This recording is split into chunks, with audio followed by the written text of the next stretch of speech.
Good morning. The topic for today online class is microsporogenesis. Microsporogenesis. This word is made up of two terms, microspore and genesis. Microspore means pollen grain and genesis means formation. That means formation of microspore is known as microsporogenesis. माइक्रोस्पोरेसिस दो term के मिलने से बना है, एक microspore दूसरा genesis. Microspore means होता है पोलन ग्रेन परागकण और जेनेसिस मीन्स फॉर्मेशन निर्माण। दैट मीन्स परागकण के निर्माण को, माइक्रोस्पोर के निर्माण को, पोलन ग्रेन के निर्माण को माइक्रोस्पोरोजेनेसिस कहते हैं। माइक्रोस्पोर जिस रचना में बनती है उस रचना को हम एंथर या माइक्रोस्पोरेंजियम कहते हैं। Microspore producing structure is termed as microsporangium और पोलन ग्रेन और anther. Microspore producing structure is recommended to be anther और माइक्रोस्पोरेंजियम। सिंपली माइक्रोस्पोर या परागकण जिस संरचना में बनता है उस स्ट्रक्चर को हम एंथर या माइक्रोस्पोरेंजियम कहते हैं। एंथर क्या होता है पता है आपको? मेल सेक्स ऑर्गन जिसको हम एस्टामिन कहते हैं। एस्टामिन का ये थ्रेड लाइक स्ट्रक्चर, एस्टामिन का ये थ्रेड धागे की तरह जो स्ट्रक्चर दिखाई पड़ रही है ये इसका फिलामेंट है और फिलामेंट के टॉप पर स्थित सैक लाइक स्ट्रक्चर को, थैली की तरह रचना को ही हम एंथर इसी सैक लाइक स्ट्रक्चर को हम एंथर या माइक्रोस्पोरेंजियम कहते हैं। माइक्रोस्पोर इसी एंथर के अंदर, इसी माइक्रोस्पोरेंजियम के अंदर माइक्रोस्पोर पोलन ग्रेन परागकण बनता है। हमारा टॉपिक है कि how pollen grains are produced inside the anther. Anther के अंदर, माइक्रोस्पोरेंजियम के अंदर माइक्रोस्पोर परागकण कैसे बनता है, इसका डिटेल्स एक्सप्लेनेशन करने के लिए चलो एक हम यंग एंथर का टीएस काट लेते हैं। क्या करते हैं वो टीएस का, टीएस मीन्स वो transfer section. Transfer section means a section parallel to ground surface. यदि ग्राउंड सरफेस के जमीन की सतह के समानांतर किसी चीज को काटी जाए तो इसको हम कहते हैं टीएस, ट्रांसवर्स सेक्शन। वो तो एक यंग एंथर का टीएस काटते हैं। यंग मीन्स प्रीमेच्योर्ड, जो अभी परिपक्व नहीं हुआ हो, एक अपरिपक्व, एक नवजात नए जन्म लिए एंथर का टीएस काटते हैं। तो काट के माइक्रोस्कोपिक एग्जामिनेशन करते हैं, काट के माइक्रोस्कोप में देखते हैं तो हम पाते हैं कि पूरा anther homogeneous mass of cell द्वारा भरा होता है। क्या? पूरा एंथर एक तरह की कोशिकाओं द्वारा, समान तरह की कोशिकाओं के द्वारा भरा होता है। कोशिकाओं का यह समूह चारों ओर से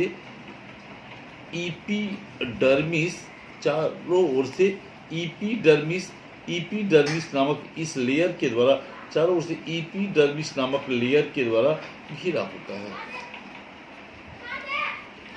बट ऑन गेट मैच्योरिटी, ये तो यंग एंथर का टीएस काटा था तो ऐसा दिखता है।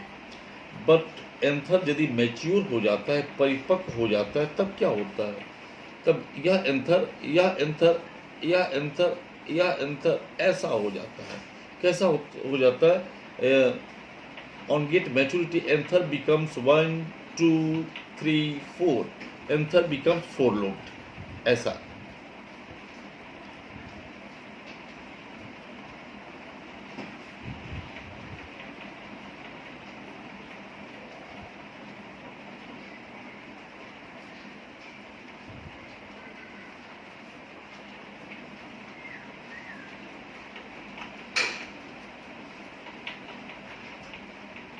इस ढंग का हो जाता है।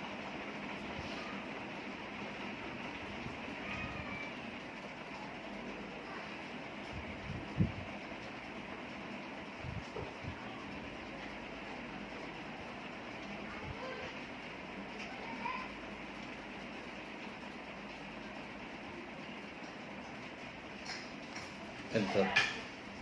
मैच्योर एंथर का टीएस यदि देखें तो मैच्योर एंथर 4 1 2 3 4 लोब हो जाता है। वो यह एंथर इस तरह के होमोजीनस सेल के मास द्वारा पूरा एंथर भरा हुआ है। एंथर के हाइपोडर्मल रीजन में, यानी ये एपिडर्मिस के नीचे वाले रीजन की कोई एक सेल अन्य सेल्स की अपेक्षा साइज में बड़ी हो जाती है। एपिडर्मिस के नीचे की कोई भी सेल अन्य सेल की अपेक्षा साइज में बड़ी हो जाती है। इसका न्यूक्लियस अधिक स्पष्ट दिखाई पड़ने लगता है, जैसा कि दिख रहा है। न्यूक्लियस अधिक मोर डिस्टिंक्ट हो जाता है। साइटोप्लाज्म डेंस हो जाता है, साइटोप्लाज्म घना गाढ़ा हो जाता है। यानी this cell shows some differences with their neighbor cells। ये सेल अपने आसपास की सेल से थोड़ी भिन्न दिखाई पड़ने लगती है। इस डिफर से दिख रही सेल को, इस थोड़ी सी अलग दिख रही सेल को आर्कीस्पोरियल इनिशियल कहते हैं। क्या बोलते हैं? आर्कीस्पोरियल इनिशियल कहते हैं। इनिशियल कहाँ? ईच लोब में, एंथर के प्रत्येक लोब में, इसमें प्रत्येक लोब में एक बन जाता है। एक लोब में हम लोग दिखाए हुए हैं, ऐसे बनता है चारों लोब में, प्रत्येक लोब में बन जाता है। अब क्या होता है? अब इसमें आर्कीस्पोरियल इनिशियल में डिवीजन होता है। क्या होता है? डिवीजन होता है। कैसा डिवीजन होता है? इसी के दूसरे लोब के आर्कीस्पोरियल इनिशियल में दिखा रहे हैं डिवीजन कैसा होता है। यह है आर्कीस्पोरियल इनिशियल। आर्कीस्पोरियल इनिशियल में इस ढंग का डिवीजन होता है, इस ढंग का। किस ढंग का? आर्कीस्पोरियल इनिशियल के पेरीफेरी के पैरेलल डिवीजन होता है। आर्कीस्पोरियल इनिशियल इस सेल के परिधि के, ये परिधि है, पेरीफेरी ये सेंटर है, ये परिधि के, सेल के परिधि के समानांतर, देखो सेल के परिधि के समानांतर डिवीजन होता है। इस तरह के डिवीजन को कहते हैं पेरिक्लिनल डिवीजन। यानी आर्कीस्पोरियल इनिशियल में क्या होता है? पेरिक्लिनल डिवीजन होता है, पेरिक्लिनल डिवीजन होता है। आर्कीस्पोरियल इनिशियल में क्या होता है? Periclinal division. तो पेरिक्लिनल डिवीजन कहते किसको है? और division parallel to periphery of the cell, वह डिवीजन जो सेल के पेरीफेरी के समानांतर होता हो। सेल के परिधि के समानांतर होने वाले डिवीजन को पेरिक्लिनल डिवीजन कहते हैं। रिजल्टिंग फॉर्मेशन ऑफ 2 जोन, जिसके कारण 2 जोन बनता है। एक बनता है पीपीआई और एक बनता है पीएससी। 2 रीजन बनता है। कौन? PPI primary parietal initial, notes पे लिखा हुआ है, और दूसरा पीएससी प्राइमरी एस्पोरोजिनस सेल। फिर क्या होता है? फिर पीपीआई में एक बार फिर से पेरिक्लिनल डिवीजन होता है। PPI is again followed by periclinal and anticlinal division। PPI में फिर पेरिक्लिनल और एंटीक्लिनल डिवीजन होता है। पेरिक्लिनल एंड एंटीक्लिनल डिवीजन होता है। पेरिक्लिनल परिधि के समानांतर डिवीजन होता है पीपीआई में, और एंटीक्लिनल डिवीजन भी होता है। एंटीक्लिनल डिवीजन कहते हैं और division at right angle to the cell, division at right angle to the cell, cell के 90 डिग्री के एंगल पर, सेल के समकोण पर 90 डिग्री के एंगल पर डिवीजन होता हो, तो इस तरह के डिवीजन को कहते हैं एंटीक्लिनल डिवीजन। जो भी हो, आउटर रीजन में यानी पीपीआई में ही पेरिक्लिनल डिवीजन और इसी में एंटीक्लिनल डिवीजन होता है। पीपीआई में पेरिक्लिनल और एंटीक्लिनल डिवीजन हो रहा है, जाहिर सी बात है कुछ बनेगा। क्या बनेगा? हाँ, ये पीपीआई वाला रीजन पेरिक्लिनल और वेंट्रिकल डिवीजन के कारण ये पीपीआई वाला रीजन डिवाइड होके एंथर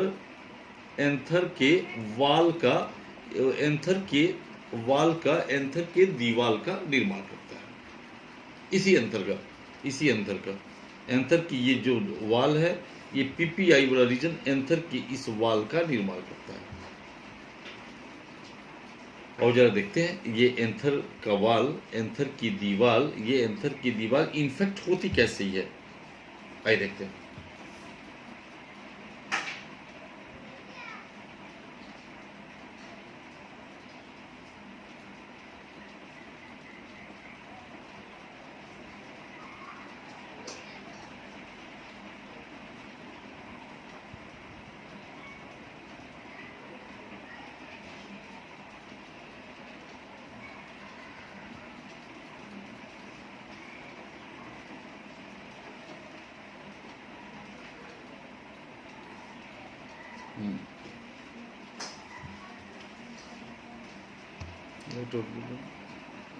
तो वो ये 4 लेयर का बना होता है, जैसा कि दिख भी रहा है। और कौन सा लेयर दिख रहा है? ये एक आउटर लेयर जिसको हमने एपिडर्मिस, उसके नीचे की एक और लेयर जिसको हम लोग कह रहे हैं एंडोथेसियम, फिर middle layer and at last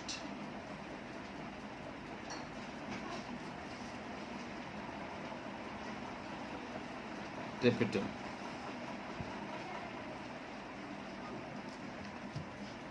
वाल 4 लेयर्स का बना होता है, एपिडर्मिस, एंडोथेसियम, मिडिल लेयर और टेप्टम। नाउ फर्स्ट एपिडर्मिस, जैसा कि हमको दिख रहा है एपिडर्मिस, इसका position outer most layer, position anther की सबसे बाहरी परत है, outer most layer. Number of layer, कितने लेयर का है ये? 1 लेयर का है, 1 लेयर ऑफ सेल का बना है। Number of layer 1। Type of cell thin walled cells है। प्रीवियस क्लास में यानी 11th क्लास में हम लोगों ने पढ़ा है कि थीन वॉल्ड सेल को क्या बोलते हैं? Parenchyma. Thin walled living cells are called to be parenchyma. तो वो सेल का टाइप कैसा है? पैरेन्काइमेटस है। इंटरसेल, दो सेल के बीच कोई खाली जगह नहीं है, यानी इंटरसेलुलर स्पेस नहीं है। इस तरह का कोई भी स्पेस नहीं है। यहाँ सेल के बीच कोई खाली जगह नहीं, इंटरसेलुलर स्पेस एब्सेंट है। क्योंकि आउटर मोस्ट लेयर है इसलिए इसका फंक्शन क्या होगा? ये प्रोटेक्टिव नेचर का होता है, या एंथर को प्रोटेक्ट करने, एंथर को सुरक्षा प्रदान करने का कार्य करता है। Now second, endothecium. As you see here, वो position of endothecium is below to the epidermis, जैसे कि दिख रहा है। endothecium का पोजीशन क्या है? एपिडर्मिस से नीचे, below epidermis. Number of layer इसमें दिख रहा है, ये इलोंगेटेड सेल्स है। Number of layer 1 cells are radially elongated. इसकी सेल्स, इंडोथेसियम की कोशिकाएं लंबी होती हैं, इसकी कोशिकाएं लंबी होती है। और इस पर इस तरह का जो स्ट्रक्चर दिख रहा है इसको फाइब्रस बैंड बोलते हैं। फाइब्रस बैंड, ये फाइब्रस बैंड एंथर के डेhiscence में एंथर वाल को मैच्योरिटी के बाद ब्रेक करने में, रप्चर करने में हेल्प करता है। वो इंडोथेसियम के बीच में भी कोई इंटरसेलुलर स्पेस नहीं है। इंडोथेसियम का फंक्शन है कि on get maturity it helps in dehiscence of the anther wall. वो इंडोथेसियम मैच्योरिटी के बाद एंथर वाल को तोड़ने में मदद करता है, जिसके फलस्वरूप माइक्रोस्पोर को, पॉलन ग्रेन को लिबरेट किया जा सके, बाहर निकाला जा सके। Now third, middle layer, position below endothecium, जैसा कि दिख रहा है इंडोथेसियम के अंदर। और देखो यहाँ ये मिडिल लेयर की सेल 2 to 3 लेयर में बनी होती है। ऐसे अभी यहाँ 2 लेयर दिखाई पड़ रहा है, लेकिन ये नंबर ऑफ लेयर इसमें होता है 2 to 3, 1 2 यहाँ दिख भी रहा है। 2 to 3 लेयर का मिडिल लेयर वो बना होता है। इसकी भी सेल पैरेन्काइमेटस होती है, इसमें भी इंटरसेलुलर स्पेस नहीं होता है। मिडिल लेयर की सेल्स स्टार्च को स्टोर करने का काम करती है। Now the next and last, this one, This one is recommended to be tapetum, which is innermost layer of anther wall, and the chief function of tapetum is it provides proper nutrition to the microspore. It provides proper nutrition to the pollen grains. ये tapetum microspore को, परागकण को, pollen grain को nutrition, पोषण, भोजन प्रदान करने का काम करता है। इंपॉर्टेंट पॉइंट, कई बार ये नीट एग्जामिनेशंस में भी पूछा जा चुका है ये क्वेश्चन कि microspore nutrition from, answer tapetum. Now the innermost layer, that is primary sporogenous cell, PSC. हम लोगों ने कहा था अभी इनिशियल को में पेरिक्लिनल डिवीजन हुआ था, दो रीजन बना था, एक आउटर जिसको कहा PPI, प्राइमरी पेरिटोनिशियल, और दूसरा inner region PSC, primary sporogenous cell. Primary sporogenous cell, ये inner layer primary sporogenous cell either divides mitotically और directly function as microspore mother cell. ये primary sporogenous cell mitosis cell division द्वारा divide होके या बिना divide हुए directly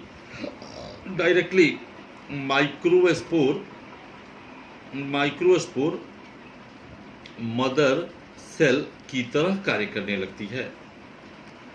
अब microspore mother cell में मायोसिस डिवीजन होता है. माइक्रोस्पोर मदर सेल में मायोसिस अर्धसूत्री विभाजन होता है, जिसके फलस्वरूप 4 माइक्रोस्पोर्स का फॉर्मेशन होता है. क्योंकि मायोसिस डिवीजन के कारण 4 न्यू सेल्स का फॉर्मेशन होता है. 1 माइक्रोस्पोर मदर सेल में मायोसिस होता है, जिसके रिजल्टिंग 4 माइक्रोस्पोर्स का निर्माण होता है. ये सभी माइक्रोस्पोर्स एंथर के अंदर अरेंज कैसे होते हैं? ये सभी माइक्रोस्पोर्स एंथर के अंदर कैसे एंथर के अंदर कई फैशन में अरेंज होते हैं. ये ऑलमोस्ट ऐसा भी हो सकता है, ये इस फैशन में अरेंज हो सकता है. इस फैशन को कहते हैं वो टेट्राहेड्रल फैशन. तुम कह सकते हो कि 4 माइक्रोस्पोर कहाँ है, 1 2 3 और एक इसके पीछे 4.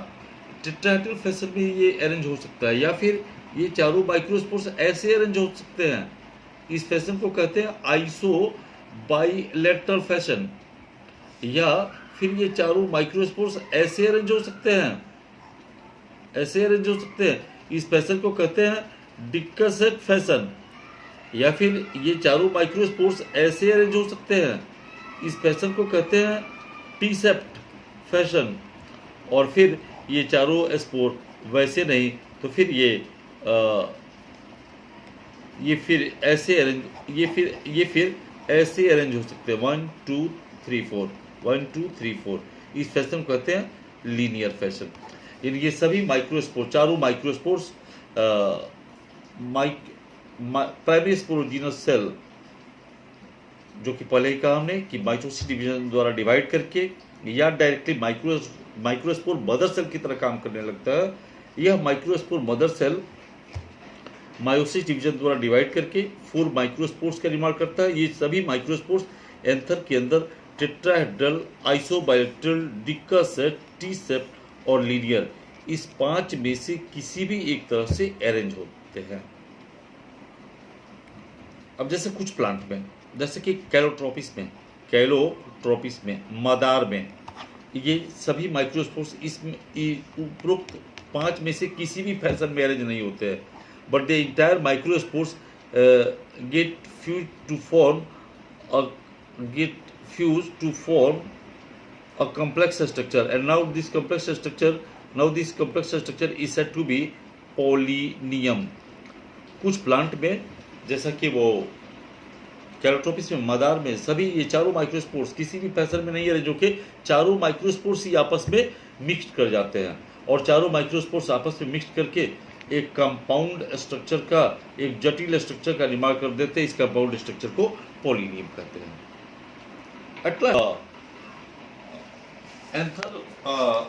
अब एंथर के मैच्योर हो जाने के बाद, एंथर के मैच्योरिटी के बाद एंथर वॉल रप्चर कर जाता है, डेज कर जाता है, टूट जाता है, और now pollen grains are liberated out, और फिर पोलन ग्रेन्स बाहर निकल जाते हैं। That's all about microsporogenesis. फिर पोलन ग्रेन का फर्दर क्या होता है, इसकी बात हम लोग नेक्स्ट टॉपिक में करेंगे। Okay, thank you.